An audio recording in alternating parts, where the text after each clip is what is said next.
जगदेकनाथं भक्तप्रियं सकललोकनमस्कृतं च त्रैगुण्यवर्जितमजं विभुमद्यमीशं वन्दे भवघ्नमरासुरसिद्धवन्द्यं नारायणं नमस्कृत्य नरं चैव नरोत्तमं देवीं सरस्वतीं व्यासं ततो जयमुदीरये स्वस्तिस्तुतां हरिः ओम्।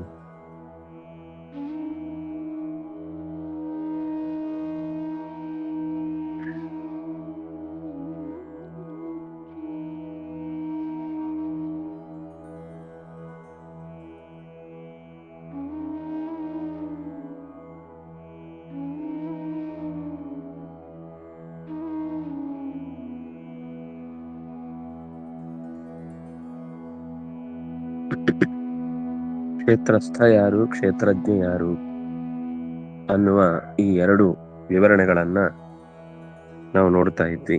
13ನೇ ಅಧ್ಯಾಯದ 9ನೇ ಶ್ಲೋಕದ ವಿವರಣೆಯ ಕೊನೆಯ ಭಾಗಗಳನ್ನು ಗಮನಿಸ್ತಾ ಇದ್ವಿ. ಏತದ್ಯೋ ವೇತ್ತಿ, ಯಾರು ಇದನ್ನ ತಿಳಿದಿದ್ದಾನೋ ಅಂತ ಹೇಳಿದ ಮೇಲೆ ಮತ್ತೆ ಕ್ಷೇತ್ರಜ್ಞನ್ ಚಾಪಿ ಮಾಂ ವಿದ್ಧಿ, ಯಾರು ಕ್ಷೇತ್ರವನ್ನು ತಿಳಿದಿದ್ದಾನೋ ಅವನು ಕ್ಷೇತ್ರಜ್ಞ, ಆ ಕ್ಷೇತ್ರಜ್ಞ ನಾನಾಗಿದ್ದೇನೆ ಅಂತ ಇಷ್ಟು ವಿವರವನ್ನ ಎಲ್ಲ ಕ್ಷೇತ್ರಗಳಲ್ಲೂ ಯಾರು ಇದ್ದು ಈ ಕ್ಷೇತ್ರದ ಮಹಿಮೆಯನ್ನು ಅರಿತಿದ್ದಾನೋ ಅವನು ಕ್ಷೇತ್ರಜ್ಞ. ಯತ್ಕಿಂಚಿತ್ ಕ್ಷೇತ್ರದ ಬಗ್ಗೆ ತಿಳಿದಿದ್ದಾನೆ. ಯಾರೊಬ್ಬ ಡಾಕ್ಟರು ಯಾವುದೋ ಒಂದು ಶರೀರವನ್ನು ಕೊಯ್ದು ಅದರಲ್ಲಿರುವ ಭೌತಿಕ ಸಂಗತಿಗಳನ್ನ ಅರಿಯಬಹುದು. ಅದು ಒಂದು ದೊಡ್ಡ ಸಾಧನೆ, ಅದೇನು ಕಮ್ಮಿ ಅಲ್ಲ. ಆದ್ರೆ ಅಷ್ಟರಿಂದ ಅವನು ಕ್ಷೇತ್ರಜ್ಞನಾಗ್ಲಿಕ್ಕೆ ಸಾಧ್ಯ ಇಲ್ಲ. ಯಾಕೆಂದ್ರೆ ನಾವು ಹಿಂದೆ ನೋಡಿದ್ದೇವೆ, ಇಚ್ಛಾ, ದ್ವೇಷ ಇದೆಲ್ಲ ಕೇವಲ ಭಾವನೆಗಳು ಮಾತ್ರ ಅಲ್ಲ, ಅದರಲ್ಲಿ ನಿಯಾಮಕ ಶಕ್ತಿಗಳು ಇವೆ. ಮಹಾಭೂತಾನ್ಯಹಂಕಾರ ಪಂಚಚೇಂದ್ರಿಯ ಗೋಚರ, ಇಷ್ಟನ್ನು ನಿಯಮನ ಮಾಡುವಂತಹ ದೇವತಾ ಸಮೂಹ ಅಲ್ಲಿ ನಿರಂತರ ಸೇರಿಕೊಂಡಿರುತ್ತದೆ. ಅದ್ಯಾವುದೂ ಕೂಡ ನಮ್ಮ ವಿಜ್ಞಾನಕ್ಕಾಗಲಿ ವೈದ್ಯರಿಗಾಗ್ಲಿ ಕಾಣುವ ಸಾಧ್ಯ ಇಲ್ಲ. ಅಂತಹ ಅತೀಂದ್ರಿಯ ಸಂಗತಿಗಳ ಕುರಿತಾದ ಜ್ಞಾನವನ್ನು ಮನುಷ್ಯ ಅಂತರಂಗದ ಕಣ್ಣಿನಿಂದ ಕಾಣಬಹುದು ಹೊರತು ವಸ್ತುತಃ ಅಂತರಂಗದ ಕಣ್ಣಿಗೆ ಕಾಣುವಂಥದ್ದೇ ಎಲ್ಲದಕ್ಕಿಂತ ಹೆಚ್ಚು ಇರುವುದು. ಕಣ್ಣಿಗೆ ಕಾಣುವ ಸಂಗತಿ ಏನಿದೆ ಅದು ಕೇವಲ ಒಂದು 10-20%. ಇನ್ನುಳಿದಂತೆ ಅದಕ್ಕಿಂತ ಹೆಚ್ಚಿನ ಸಂಗತಿಗಳನ್ನು ನಾವು ನೋಡಬೇಕಿರುವುದು ಅಥವಾ ಅರಿಯಬೇಕಿರುವುದು ಕಣ್ಣಿಗೆ ಕಾಣದ ಪ್ರಪಂಚದ ಕುರಿತಾದ ಸಂಗತಿ. ಆದ್ರೆ ನಮಗೆ ಅಂಥದ್ದೊಂದು ಇದೆ ಅನ್ನುವ ಪರಿಚಯ ಇಲ್ಲದೆ ಹೋಗೋದ್ರಿಂದ ಇದೇ ಸರ್ವಸ್ವ ಅಂತ ಅನಿಸಿ ಇದು ಏನ್ ಹೇಳುತ್ತೋ ಆ ವಿಷಯದಲ್ಲಿ ನಮಗೆ ಇದ್ರ ಮೇಲೆ ಮತ್ತೆ ಅರಿವಿನ ಪ್ರಪಂಚದ ವ್ಯಾಪ್ತಿಯ ಬಗ್ಗೆ ಕಲ್ಪನೆ ತಪ್ಪಿ ಹೋಗ್ತಾ ಇದೆ. ತತ್ಪಕ್ಷೇತು ಯೋ ವೇತ್ತಿ ಇತಿ ಉಕ್ತಃ ಈಶ್ವರಸ್ಯಾಪಿ ಕ್ಷೇತ್ರತ್ವಂ ಸಿದ್ಧಮೇವ.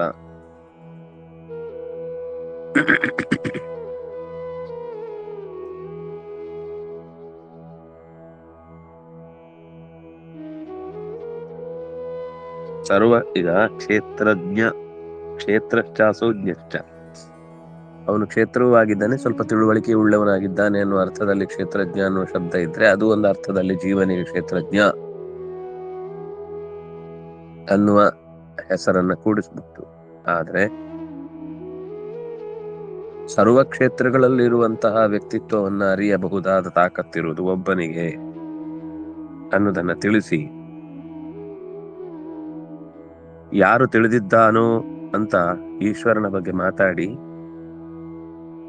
ಅಂತಹ ಈಶ್ವರನೇ ಕ್ಷೇತ್ರಜ್ಞ ಅಂತ ಹಾಗೆ ಬಿಡಿಸಿ ಹೇಳಿದ್ರು ಕೂಡ ಅವನೇ ಕ್ಷೇತ್ರಜ್ಞನಾಗ್ತಾನೆ ಹೊರತು ಜೀವನಾಗ್ಲಿಕ್ಕೆ ಸಾಧ್ಯ ಇಲ್ಲ.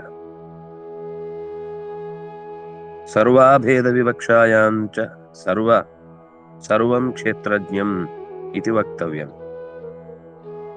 ಕ್ಷೇತ್ರಜ್ಞಂಚಾಪಿ ಮಾಂ ವಿದ್ಧಿ ಅಂತ ಹೇಳಬೇಕಾಗಿರ್ಲಿಲ್ಲ. ಎಲ್ಲವೂ ಕ್ಷೇತ್ರಜ್ಞ ಅಂತ ಹೇಳುವ ಅಭಿಪ್ರಾಯ ಆಗಿದ್ರೆ ಕ್ಷೇತ್ರಜ್ಞಂಚಾಪಿ ಮಾಂ ವಿದ್ಧಿ ಅಂತ ಹೇಳಬೇಕಾಗಿಲ್ಲ. ಸರ್ವಂ ಕ್ಷೇತ್ರಜ್ಞಂ ವಿದ್ಧಿ ಅಂದ್ರೆ ಎಲ್ಲವೂ ಅಭೇದವಾದ್ರೆ ಎಲ್ಲದಕ್ಕೂ ಕ್ಷೇತ್ರಜ್ಞ ಅನ್ನುವ ಹೆಸರು ಹೊಂದುತ್ತೆ ಅಂತಾದ್ರೆ ಮಾಮ್ ಅಂತ ಮತ್ತೆ ಪ್ರತ್ಯೇಕ ಬಿಡಿಸಿ ಹೇಳ್ಬೇಕಾದ ಅಗತ್ಯ ಇಲ್ಲ. ಮಾಮ್ ಅಂತ ಹೇಳಿದ್ರೆ ಇನ್ಯಾರೋ ಒಬ್ಬ ಅಲ್ಲ ಅಂತಿದೆ, ನನ್ನನ್ನು ಹೊರತುಪಡಿಸಿ ಇನ್ನೊಬ್ರು ಇಲ್ಲ ಅಂತಿದೆ. ಅಲ್ಲ, ನಾನು ನೀನು ಇಲ್ಲ ಅಂತಾದ್ರೆ ಹಾಗಾದ್ರೆ ನಾನು ನೀನು ಇಲ್ಲ ಅಂತ ಸರ್ವಾಭೇದ ಪರತೆಯ ಏವ ಈ ಕ್ಷೇತ್ರಜ್ಞನ ಪರಿಚಯವನ್ನ ಮಾಡಿಕೊಡಬೇಕಿತ್ತು. ಆದ್ರೆ ಹಾಗೆ ಮಾಡದೆ ಸರ್ವ ಕ್ಷೇತ್ರಗಳ ವಿವರಣೆಯನ್ನು ಕೊಟ್ಟು ಆ ವಿವರಣೆಯ ಮಧ್ಯದಲ್ಲಿ ಈ ಜೀವನಿಗೆ ಅವನಷ್ಟು ಸಾಮರ್ಥ್ಯ ಇಲ್ಲ ಅನ್ನೋದನ್ನು ಕೂಡ ವಿವರಿಸಿದ ಮಾತುಗಳು ಬಂತು.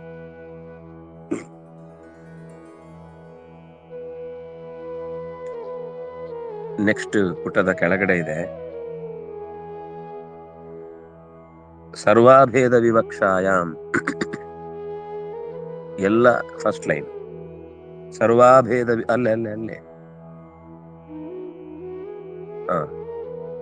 ಸರ್ವಂ ಕ್ಷೇತ್ರಜ್ಞಮಿತಿ ವಕ್ತವ್ಯಂ. ಕ್ಷೇತ್ರಜ್ಞಂಚಾಪಿ ಮಾಂ ವಿದ್ಧಿ ಅಂತ ಹೇಳಬಾರ್ದಿತ್ತು, ಸರ್ವಂ ಕ್ಷೇತ್ರಜ್ಞಂ ವೇತ್ತವ್ಯಂ ವಕ್ತವ್ಯಂ ಅಂತ ಹೇಳ್ಬೋದಿತ್ತು. ಮತ್ತು ಸರ್ವ ಕ್ಷೇತ್ರೇಷು ಭಾರತ, ಒಂದು ವೇಳೆ ಎಲ್ಲವೂ ಒಂದೇ ಆಗಿದ್ರೆ ಸರ್ವ ಕ್ಷೇತ್ರೇಷು ಅಂತ ಬಹುವಚನ ಯಾಕೆ? ವ್ಯರ್ಥ ಅಲ್ವಾ ಅದು? ಸರ್ವ ಕ್ಷೇತ್ರೇಷು ಎಲ್ಲಾ ಕ್ಷೇತ್ರಗಳಲ್ಲೂ ಇರುವಂತಹ ಪರಮಾತ್ಮನನ್ನು ಕ್ಷೇತ್ರಜ್ಞ ಅಂತ ತಿಳ್ಕೊಳ್ಬೇಕು. ಇಲ್ಲಿ ಮತ್ತೆ ಕೇವಲ ಶಬ್ದದ ದೃಷ್ಟಿಯಿಂದ ಬಹುವಚನಕ್ಕೆ ಅರ್ಥವೇ ಇಲ್ಲ ಅಂತ ಆಗುತ್ತೆ. ನಚ ತತ್ಪಕ್ಷೆ ಮಾಮಿತ್ಯಸ್ಯ ಕಶ್ಚಿದ್ ವಿಶೇಷ. ಮತ್ತೆ ಯೋ ವೇತ್ತಿ ಅಂತ ಹೇಳಿದ್ರೆ ಸಾಕಿತ್ತು, ಕ್ಷೇತ್ರಜ್ಞಂಚಾಪಿ ಮಾಂ ವಿದ್ಧಿ ಅಂತ ಮತ್ತೆ ಇನ್ನೊಂದು ವಾಕ್ಯದ ಪ್ರಯೋಗವೇ ಅನಗತ್ಯ ಆಗಿತ್ತು. ಕೃಷ್ಣನಿಗೆ ಸುಮ್ನೆ ಬೇರೆ ಕೆಲಸ ಇಲ್ಲ, ಸುಮ್ನೆ ಶ್ಲೋಕ ಮಾಡ್ತಾ ಕೂತು ಕಲಿಯೋರಿಗೆ ಒಂದಿಷ್ಟು ಶ್ಲೋಕಗಳನ್ನು ಜಾಸ್ತಿ ಮಾಡೋದು ಅಂತ ಆಗ್ತಿತ್ತು. ಕಿಂತು ಏಕ ಏವ ಕ್ಷೇತ್ರಜ್ಞ ಇತಿ ವಕ್ತವ್ಯಂ. ಇಲ್ಲ, ಏನ್ ಹೇಳಬೇಕಿತ್ತು? ಕ್ಷೇತ್ರಜ್ಞ ಒಬ್ಬನೇ, ಮತ್ಯಾರು ಇಲ್ಲ ಅಂತ ಹೇಳಬೇಕಿತ್ತು. ಸರ್ವ ಕ್ಷೇತ್ರಗಳಲ್ಲಿ ಇರುವಂತಹ ಒಬ್ಬನೇ ನಾನು ಅಂತ ಹೇಳಬೇಕಾದ ಸಂದರ್ಭ ಒಂದಿದೆ ಅಂದ್ರೆ ಅದು ಕ್ಷೇತ್ರಜ್ಞ, ಕ್ಷೇತ್ರಸ್ಥ ಎಲ್ಲರೂ ಬೇರೆ ಬೇರೆ ಅಂತ ಗೊತ್ತಾಗುತ್ತೆ. ಮಾಂ ವಿದ್ಧಿ ಅಂತ ಯಾಕೆ ಮಾಂ ಅನ್ನೋದನ್ನು ಒತ್ತಿ ಹೇಳಿದ್ರು ಅಂದ್ರೆ ಒಂದು ಒಬ್ಬನೇ ಇರುವುದು ಅಂತ. ನಾನು ಕ್ಷೇತ್ರವನ್ನ ಸರಿಯಾಗಿ ತಿಳಿದವನು ನಾನೊಬ್ಬನೇ ಇರುವುದು, ಬೇರೆಯವರು ಈ ಕ್ಷೇತ್ರದ ಕುರಿತಾದ ಸರಿಯಾದ ಪರಿಚಯವನ್ನು ಹೊಂದಿದವರಲ್ಲ. ಯತಶ್ಚ ಯತ್, ಈ ಯತಃ ಯಾರಿಂದಾಗಿ ಅಂತ ಹೇಳ್ಬೇಕಾದ್ರೆ ಯಾರಿಂದಾಗಿ ಏನಾಗುತ್ತೋ ಅದು ಬೇರೆ, ಯಾರು ಮಾಡ್ತಾರೋ ಅವ್ರು ಬೇರೆ. ಹಾಗಾಗಿ ಪರಮೇಶ್ವರನ ಅನುಮತೇ ಇದಂ ಯಾತಿ. ಅವನ ಅನುಮತಿಯಂತೆ ಈ ಜಗತ್ತು ನಡೆಯುತ್ತೆ, ಅವನ ಅನುಮತಿಯಂತೆ ಈ ಜಗತ್ತು ಪ್ರವರ್ತಿಸುತ್ತದೆ. ಸಚ ಹನುಮಂತ, ಅವನು ಅನುಮತಿಯನ್ನ ಕೊಡುವವ, ಜಗತ್ತು ಅನುಮತಿಸಿಕೊಂಡು ನಡೆಯುವಂಥದ್ದು. ವ್ಯತ್ಯಾಸ ಆಯ್ತಲ್ಲ. ಅನುಸಾರಿಣಿ ಮತಿ ಅನುಮತಿ ಪ್ರೇರಣ ರೂಪ.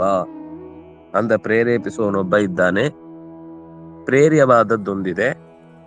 ಆ ಪ್ರೇರ್ಯವಾದದ್ದು ಮತ್ತೆ ಬಹುವಚನದಲ್ಲಿ ಪ್ರಯೋಗ ಆಗಿದ್ರಿಂದಾಗಿ ಸರ್ವಕ್ಷೇತ್ರೇಷು ಅಂತ ಹೇಳಿದ್ರಿಂದ ಅದು ಮತ್ತೆ ಪರಸ್ಪರ ವಿಭಿನ್ನವಾದ ಸ್ಥಿತಿಗಳಲ್ಲಿ ಇವೆ. ಎಲ್ಲ ಒಂದೇ ರೀತಿ ಪ್ರೇರೇಪಣೆ ಆಗಲ್ಲ. ಅದರಿಂದಾಗಿ ಅದರಲ್ಲಿ ಇರುವ ವೈವಿಧ್ಯ, ಸ್ವಭಾವ, ಸ್ವಕರ್ಮ, ಯೋಗ್ಯತೆ, ಕಾಲ ಎಲ್ಲವೂ ಕೂಡ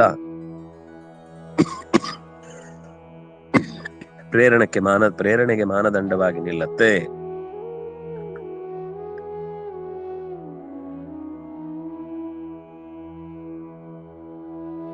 ಪ್ರೇರಣ ರೂಪ ಅಂತ ಹೇಳಿದ್ರು.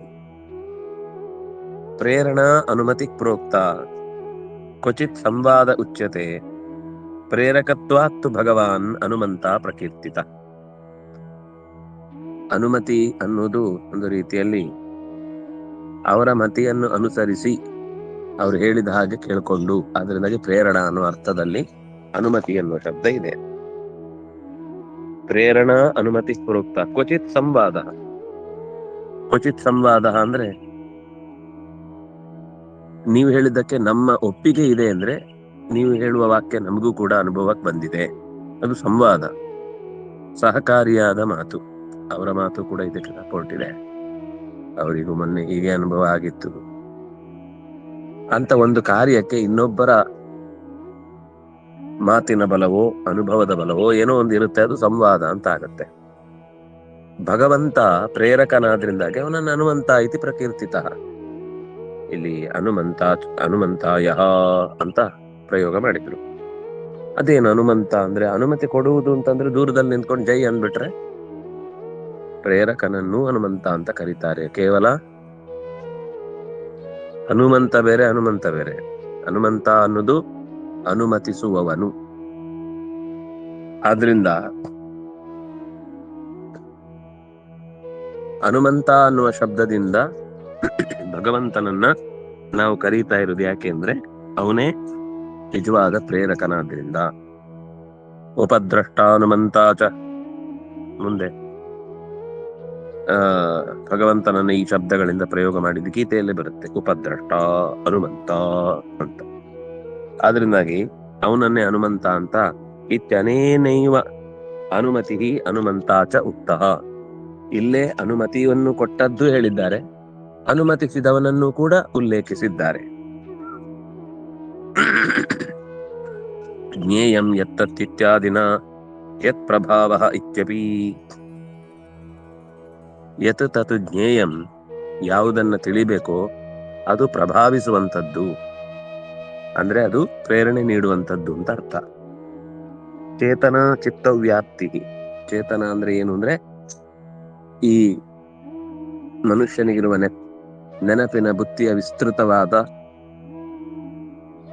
ಹಲವು ಜನ್ಮಗಳಿಗೂ ಚಲಿಸಬಲ್ಲಂತಹ ದೋಣಿ, ನೆನಪಿನ ದೋಣಿ, ಅದು ಚೇತನ. ಚಿತ್ತವ್ಯಾಪ್ತಿ, ಚಿತ್ತದ ವಿಸ್ತಾರ ಅಂದ್ರೆ ಅದು ದೇಹ ತುಂಬಿದೆ ಅಂತ ಅರ್ಥ ಅಲ್ಲ. ಅದು ಈಗ ಸಾಮಾನ್ಯ 3ನೇ 4ನೇ, ಕೆಲವರಿಗೆ ಇನ್ನು ಚಿಕ್ಕ ವಯಸ್ಸಿಗೆ ಹೋಗ್ಬೋದು, 4ನೇ ಕ್ಲಾಸ್ನ ತನಕದ್ದು ನೆನಪಿರಲ್ಲ, ಆಮೇಲೆ ಇದೆಲ್ಲ ನೆನಪಿರುತ್ತೆ. ಅಥವಾ 4-5 ವರ್ಷಕ್ಕೇನೆ ಕೆಲವರಿಗೆ ಸ್ಪಷ್ಟ ನೆನಪಿರುತ್ತೆ. ಎಲ್ಲಾ ಘಟನೆ ಅಲ್ಲ, ಯಾವುದು ತುಂಬಾ ಪ್ರಭಾವಿಯಾಗಿರುವಂತ ಘಟನೆಗಳು ನೆನಪಿರುತ್ತೆ. ಅದು ಚಿತ್ತದ ಸಹಜ ಸ್ವಭಾವ.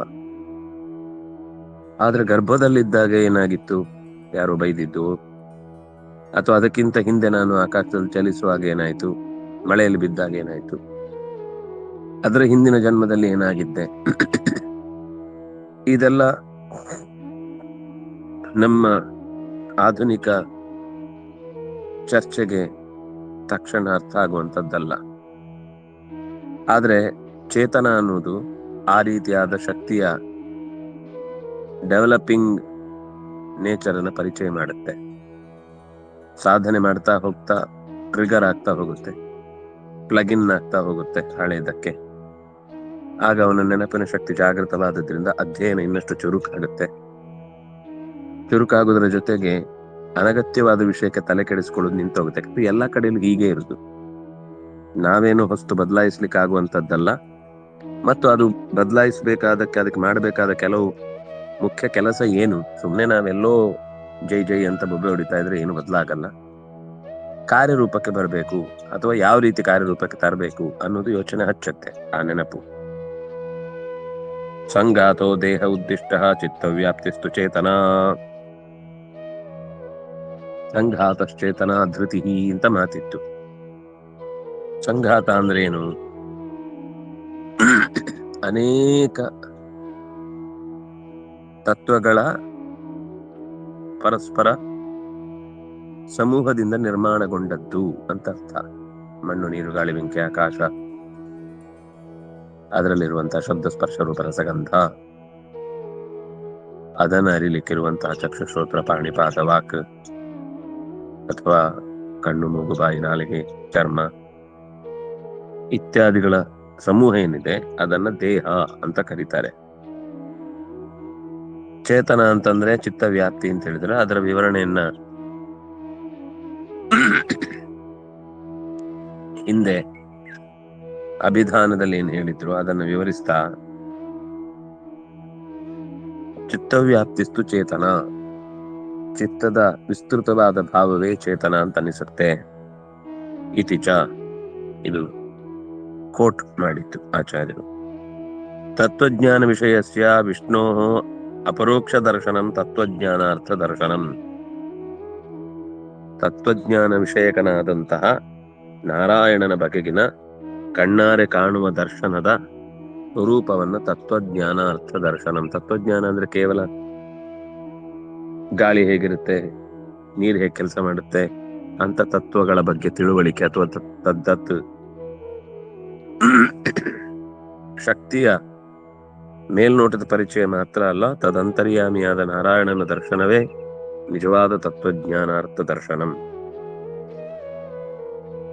ಜ್ಞಾನಂ ಅಂತ ಬಂತಲ್ಲಿ. ಜ್ಞಾನ ಅಂದ್ರೆ ಏನು? ಜ್ಞಾಯತೆ ಅನೇನ ಇತಿ ಜ್ಞಾನಂ. ಇದೆಲ್ಲ ಸಾಧನಗಳು. ಯಾವುದನ್ನ ತಿಳಿಯಬೇಕೋ ಅದು ಜ್ಞಾನ, ಯಾವುದರಿಂದ ತಿಳಿಯಬೇಕೋ ಅದು ಜ್ಞಾನವೇ. ಜ್ಞಾಯತೆ ಅನೇನ ಇತಿ ಜ್ಞಾನಂ. ಜ್ಞಪ್ತಿ ಮಾತ್ರಂ ಜ್ಞಾನಂ, ಅದು ಒಂದಿದೆ. ತಿಳಿಯುವುದು ಅನ್ನುವುದೇ ಜ್ಞಾನ ಅನ್ನುವ ವ್ಯುತ್ಪತ್ತಿಯಿಂದ ಏತಜ್ಞಾನಂ, ತಿಳಿಯಬೇಕಾದ್ದು, ತಿಳಿಯಲಿಕ್ಕೆ ಸಾಧನವಾದದ್ದು ಅನ್ನುವ ಎರಡು ವಿವರಣೆಗಳಿಂದ ಜ್ಞೇಯ ಮತ್ತು ಜ್ಞಾನ, ತಿಳಿಯಬೇಕಾದ್ದು ಮತ್ತು ತಿಳಿಯುವುದಕ್ಕೆ ಸಾಧನವಾದದ್ದು. ಜ್ಞಾನಂ ಜೇಯನ್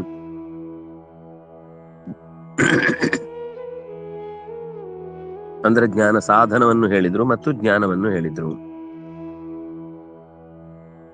ಜ್ಞಪ್ತಿರ್ಜ್ಞಾನಮಿತಿ ವ್ಯುತ್ಪತ್ತ್ಯ ಏತಜ್ಞಾನಮಿತಿ ಜ್ಞಾನ ಸಾಧನಂ ಜ್ಞಾನಂಚ ಉಕ್ತಂ. ಏತಜ್ಞಾನಂ ಅನ್ನುವ ಶಬ್ದದಿಂದ ಜ್ಞಾನ ಮತ್ತು ಜ್ಞಾನ ಸಾಧನ ಎರಡನ್ನೂ ಕೂಡ ಕೃಷ್ಣ ಇಲ್ಲಿ ನಿರೂಪಣೆ ಮಾಡಿದ್ದಾನೆ. ನಾವು ನೋಡಿದ್ವಿ ಆ 20 ಪಾಯಿಂಟ್ ಪ್ರೋಗ್ರಾಮ್ ಅಲ್ಲಿ ಎರಡು ರೀತಿಯ, ಅದು ಸಾಧನವೂ ಹೌದು, ಸಾಧಿಸಬೇಕಾದ ಅರಿವು ಹೌದು. ಅನಾದಿ ಇತ್ಯುಕ್ತೆ ಸ್ವಯಂ ಕಾರಣಂ ನ ಭವತಿ ಇತ್ಯಾಶಂಕ ಸ್ಯಾದಿತಿ ತನ್ನಿವೃತ್ತ್ಯರ್ಥಂ ಅನಾದಿಮತ್.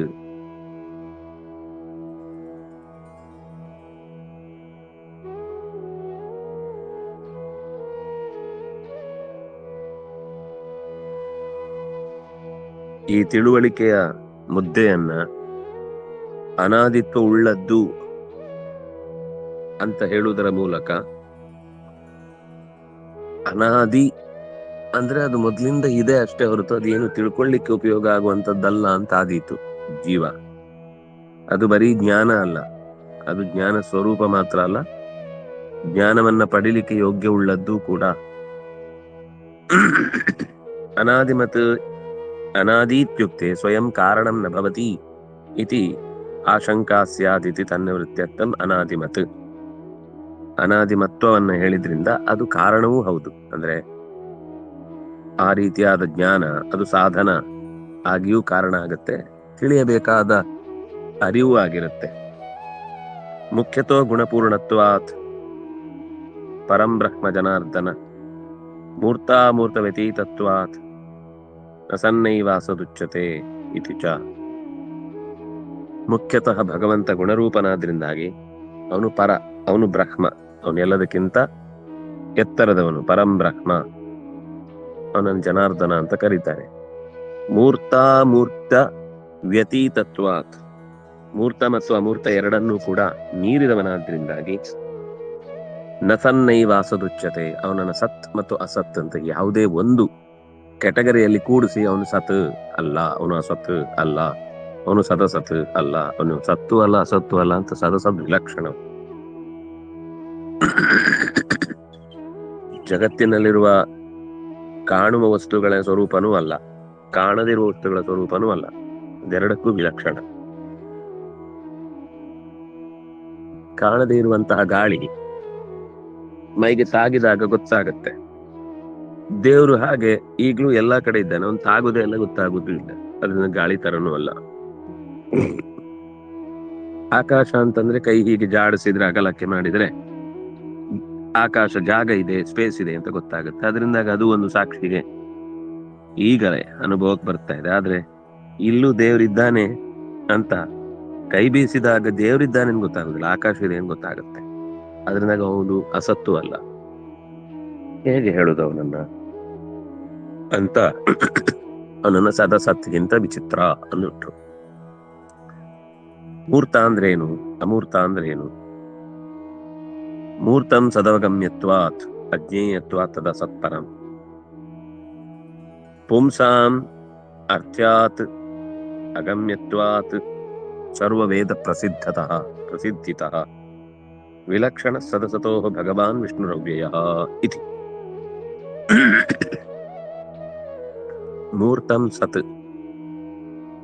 ಅವಗಮ್ಯತ್ವಾತ್, ತಿಳಿಯಲು ಸಾಧ್ಯವಾಗುವುದಾದ್ರಿಂದಾಗಿ ಅದನ್ನ ಸತ್ ಅಂತ ಕರೀತಾರೆ, ಅದೇ ಮೂರ್ತ.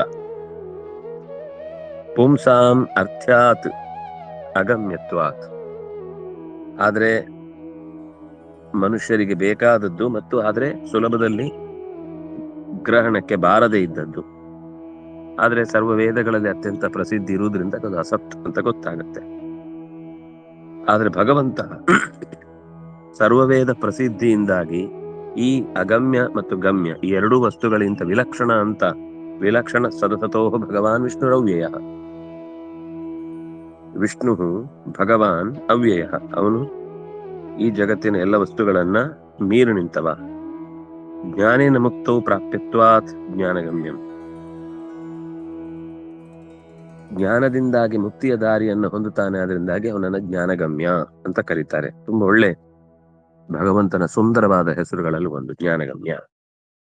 ಸರ್ವಮೇವಾತ್ಮನಾತ್ಮಾನಂ ವೇತ್ತ ಇತಿ ಸರ್ವ ಜ್ಞೇಯತ್ವಾತ್ ಜ್ಞೇಯಂ. ಸರ್ವಮೇವ ಎಲ್ಲವನ್ನೂ ಕೂಡ ಆತ್ಮನ ಆತ್ಮಾನಂ ವೇತ್ತ, ನನ್ನನ್ನೇ ನಾನು ತಿಳಿಯಬೇಕು. ಆತ್ಮನ ಆತ್ಮಾನಂ ವೇತ್ತ, ಆತ್ಮದಿಂದ ಆತ್ಮವನ್ನ ತಿಳಿಯಬೇಕು. ನನಗೆ ನಾನೇ ಬುದ್ಧಿವಾದ ಅಂದ್ರೆ ಮೊದ್ಲು ಯಾರಾದ್ರೂ ಹೇಳಿದ್ದನ್ನ ನೆನ್ಪಿಟ್ಕೊಂಡು ಮತ್ತೆ ಮತ್ತೆ ನೆನ್ಪಿಸ್ಕೊಳ್ತಾ ಇದ್ರೆ ಆಗ ನಾನು ತಿದ್ಕೊಳ್ಳಿಕ್ಕಾಗತ್ತೆ. ಇಲ್ಲ ಅಂದ್ರೆ ಎಷ್ಟು ಯಾರು ಬುದ್ಧಿವಾದ ಹೇಳಿದ್ರು ಅದನ್ನ ನಾನು ಅವ್ರು ಕೊಟ್ಟ ಉತ್ತರವನ್ನ ಸ್ವೀಕರಿಸದೆ ಇದ್ ನಂಗೆ ಸರಿ ಹೋಗ್ಲಿಲ್ಲ ಅಂತ ಅಲ್ಲೇ ಬಿಟ್ರೆ, ಅಥವಾ ವಿಚಾರ ಮಾಡ್ಲಿಕ್ಕೆ ಅವಕಾಶ ಕೊಡ್ಲಿಲ್ಲ ಅಂದ್ರೆ ಅವ್ರು 100 ಸರ್ತಿ ಅದರ ವಿವರಣೆ ಕೊಟ್ಟರು ಕೂಡ ಅದು ತಲೆ ಒಳಗೆ ಉಳಿಯಲ್ಲ. ಅದರಿಂದಾಗಿ ವಿಲಕ್ಷಣ ಅಂತಂದ್ರೆ ನಾವು ಎಷ್ಟು ಚಿಂತಿಸಿದ್ರು ಅವನು ಅದಕ್ಕಿಂತ ಆಚೆಗಿದ್ದಾನೆ ಅಂತ ತಿಳಿಯುವುದರ ಜೊತೆಗೆ, ನನಗೆ ನಾನೇ ಮಾರ್ಗದರ್ಶಕನಾಗುವುದು ಸಾಧ್ಯವಾದಾಗ ಹಿರಿಯರು ಯಾರೇ ವಿದ್ಯೆಯನ್ನ ಕೊಟ್ಟರು, ಜ್ಞಾನವನ್ನ ನಮ್ಮ ಮುಂದೆ ಇಟ್ಟರು, ಅದು ಫಲಕಾರಿಯಾಗತ್ತೆ. ಇಲ್ಲ ಅಂದ್ರೆ ಅವ್ರ ಪಾಡಿಗೆ ಅವ್ರು ಹೇಳ್ತಿರ್ತಾರೆ, ನಮ್ಮ ಪಾಡಿಗೆ ನಾವು ನಮ್ಮ ತಪ್ಪುಗಳನ್ನ ಅನುಸರಿಸ್ತಾ ಮುಂದುವರಿತಾ ಇರ್ತೇವೆ. ಇದು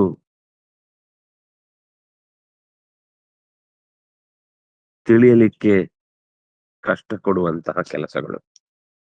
ಸರಿ, ನಾವೀಗ ಈ ಶ್ಲೋಕದಲ್ಲಿ ಇನ್ನೂ ಸ್ವಲ್ಪ ತಾತ್ಪರ್ಯ ಇದೆ, ಅದು ನಾವು ಶ್ಲೋಕದ ಮೇಲ್ಭಾಗವನ್ನ ನೋಡ್ಕೊಂಡೇ ಬರೋಣ. ಈ ಕಡೆ ಬರುವಾಗ ಇಂದ್ರಿಯಾರ್ಥೇಶು ವೈರಾಗ್ಯಂ ಅನಹಂಕಾರ ಏವಚ ಜನ್ಮ ಮೃತ್ಯು ಜರಾ ವ್ಯಾಧಿ ದುಃಖ ದೋಷಾನುದರ್ಶನಂ. ಇಂದ್ರಿಯಗಳ ಅಂದ್ರೆ 9ನೇ ಶ್ಲೋಕ. ಇಂದ್ರಿಯಗಳ ಅರ್ಥ, ಅರ್ಥ ಅಂದ್ರೆ ಅದರ ಆ ಇಂದ್ರಿಯಗಳಿಗೆ ಸಿಗುವ ಪದಾರ್ಥ. ಈಗ ಕಣ್ಣಿಗೆ ರೂಪ, ಕಿವಿಗೆ ಶಬ್ದ, ನಾಲಿಗೆ ರುಚಿ ಅಂತ ಏನಿದೆ ಅದು ಅರ್ಥ. ಅಥವಾ ಕಣ್ಣಿಗೆ ಯಾವುದೋ ಒಂದು ವಸ್ತು ಕಂಡಾಗ ಇದು ಕಲ್ಲು ಅಂತ ಗೊತ್ತಾಗುವಂತದ್ದೇನಿದೆ ಅದು ಅರ್ಥ. ಅಥವಾ ಇದು ಕಲ್ಲು ಅಂದ್ರೆ ಸಾಮಾನ್ಯ ಕಲ್ಲಲ್ಲರಿ, ಇದು ವಜ್ರ, ಇದು ವೈಡೂರ್ಯ, ಇದು ಮುತ್ತು, ಇದು ರತ್ನ, ಇದು ಹವಳ ಅಂತ 100 ಬಗೆಯ ಅಪರೂಪದ ಬೆಲೆಬಾಳುವ ಕಲ್ಲುಗಳ ಚಿತ್ರಣವನ್ನ ಅರ್ಥ ಅಂದ್ರೆ ಅದರ ಬೆಲೆ ಉಳ್ಳದ್ದು ಅನ್ನೋದ್ರಲ್ಲಿ ಕಲ್ಲು ಒಂದೇ, ಮಣ್ಣು ಒಂದೇ, ಬಂಗಾರನು ಒಂದೇ, ಬೆಳ್ಳಿನೂ ಒಂದೇ. ಯಾವ್ದಕ್ ಜಾಸ್ತಿ ಆದ್ರೆ ನಮ್ಗೇನು, ಅದು ಜಾಸ್ತಿ ಆಗುದೇ ಇನ್ನಷ್ಟು ಜನರನ್ನ ಬಲಿ ತೆಗೆದುಕೊಳ್ಳಿಕ್ಕೆ. ಆದ್ರಿಂದ ಅದರ ಬಗ್ಗೆ ತಲೆ ಕೆಡಿಸಿಕೊಳ್ಳದೆ ವೈರಾಗ್ಯಂ. ಅನಹಂಕಾರ, ಯಾವುದೇ ಒಂದು ಕಾರ್ಯಭಾರ ಆದ ಮೇಲೂ ಅದು ಕೆಲಸ ಸಿಕ್ಕಿದ್ದು ನಮಗೆ ದೊಡ್ಡ ಭಾಗ್ಯ ಅಂತ ಭಾವಿಸಬಹುದು ಒಬ್ಬ. ಆದ್ರೆ ಅದನ್ನ ಹಾಗೆ ಭಾವಿಸದೆ ನನ್ನಿಂದಾಗಿ ಆ ಕೆಲಸ ಆಯ್ತು ಅಂದಾಗ ನಾನು ಬಂದದ್ದಕ್ಕದು ಸರಿ ಹೋಯ್ತು ಅಂತ ತನ್ನ ಬಗೆಗೆ ಹೆಚ್ಚಿನ ಅಭಿಮಾನವನ್ನು ತಾಳುವುದು ಅಹಂಕಾರ. ಅದು ಅನಹಂಕಾರ ಏವಚ. ಜನ್ಮ ಮೃತ್ಯು ಜರ ವ್ಯಾಧಿ ದುಃಖ ದೋಷ ಅನುದರ್ಶನ. ಹುಟ್ಟಿದೆ, ಸಾವಿದೆ, ರೋಗ ಇದೆ, ದುಃಖ ಇದೆ, ಇನ್ನು ಅನೇಕ ರೀತಿಯ ಮಿತಿಗಳ ದೋಷಗಳಿವೆ. ಇದು ಅನುದರ್ಶನಂ. ಇದು ಒಂದ್ ದಿವಸದ್ದಲ್ಲ, ಇದು ಮತ್ತೆ ಮತ್ತೆ ಮತ್ತೆ ಮತ್ತೆ ಮತ್ತೆ ನೋಡ್ಲಿಕ್ಕೆ ಸಿಗ್ತಾನೇ ಇರುತ್ತೆ. ಇಂತಹ ವ್ಯವಸ್ಥೆಗಳು ಜೀವನದಲ್ಲಿ ಯಾರೋ ಒಬ್ಬನಿಗೆ ಅವನ ಕಾಲದಲ್ಲಿ ಮಾತ್ರ ಅನುಭವಕ್ಕೆ ಬಂದದ್ದು, ಆಮೇಲೆ ಯಾರಿಗೂ ಇದ್ರ ಬಗ್ಗೆ ಗೊತ್ತೇ ಇಲ್ಲ. ಅನುದರ್ಶನಂ. ಅನುದಿನ ಇಂತಹ ಜೀವನದ ಕಷ್ಟಗಳು ಗೊತ್ತಾಗ್ತಾನೆ ಇರುತ್ತೆ. ಎಷ್ಟು ಹೇಳಿದ್ರು ಅದರ ವಿಷಯದಲ್ಲಿ ನಾವು ಹಿಂದೆ ಸರಿಯುವುದೇ ಇಲ್ಲ. ಆದ್ರೆ ಸರಿಯುವವನಿಗೆ, ಸರಿಯಬೇಕು ಅಂತ ಬಯಕೆ ಉಳ್ಳವನಿಗೆ ಈ ನಿರಂತರವಾದ ದುಃಖದ ದರ್ಶನ ಏನಿದೆ ಇದು ಅವನಿಗೆ ವೈರಾಗ್ಯವನ್ನು ತಂದು ಕೊಡುತ್ತೆ. ಅಂದ್ರೆ ಮತ್ತೆ ಮತ್ತೆ ಈ ಸಂಸಾರದ ಅಸೌಖ್ಯದ ಕುರಿತಾದ ಎಚ್ಚರಿಕೆಯನ್ನು ನಾವು ತಾಳ್ತಾ ಇರಬೇಕು. ದುಃಖ ದೋಷಾನುದರ್ಶನ ನಮ್ಗೆ ಮಾತ್ರ ಅಲ್ಲ, ಇನ್ಯಾರಿಗೆ ಬಂದ ಕಷ್ಟದಿಂದಲೂ ಕೂಡ ನಾವು ಇಲ್ಲಿಯ ಭೌತಿಕ ಪ್ರಪಂಚದ ಕುರಿತಾದ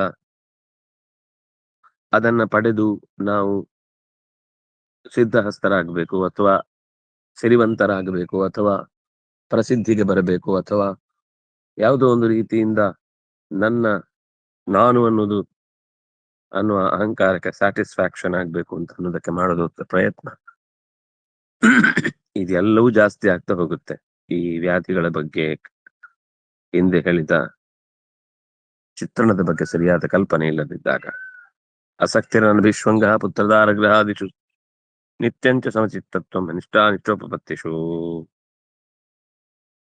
ಅಸಕ್ತಿ,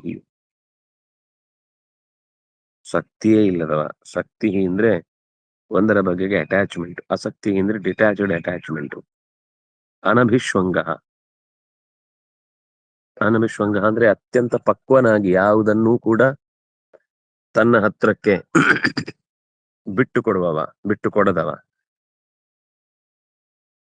ಶಕ್ತಿ ಅಂದ್ರೆ ಸ್ನೇಹ, ಆಸಕ್ತಿ ಅಂದ್ರೆ ಸ್ನೇಹ ಇಲ್ಲದೆ ಇರುವುದು. ಅಭಿಶ್ವಂಗ ಅಂದ್ರೆ ಅತಿಯಾಗಿ ಹಚ್ಚಿಕೊಳ್ಳುವುದು, ಹೆಚ್ಚು ಹೆಚ್ಚು ಅಟ್ಯಾಚ್ಡ್ ಆಗುದು, ಅಂದ್ರೆ ಮೋಹ ಅಂತ ಒಂದು ರೀತಿಯಲ್ಲಿ. ಅನಭಿಶ್ವಂಗ ಅಂದ್ರೆ ಮೋಹಕ್ಕೆ ಒಳಗಾಗದಿರುವುದು. ಸ್ನೇಹ ಶಕ್ತಿಶ್ಚ ಏವಾತಿ ಪಕ್ವೋ ಭಿಶ್ವಂಗ ಉಚ್ಯತೆ ಅಂತ ಅಭಿಧಾನ. ಶಕ್ತಿ ಅಂದ್ರೆ ಸ್ನೇಹ, ಆನಂದ, ಅನುಬಂಧ. ಅತಿಪಕ್ವ ಅಭಿಶ್ವಂಗ ಉಚ್ಯತೆ. ಅತಿಪಕ್ವ, ಅತಿಯಾದ ಪಾಕ, ಅತಿಯಾದ ಮೋಹ, ಅತಿಯಾದ ಅಟ್ಯಾಚ್ಮೆಂಟ್, ಅದು ಅಭಿಶ್ವಂಗ ಅನ್ನುವ ಶಬ್ದದಿಂದ ನಿರೂಪಣೆಗೊಂಡಿದೆ.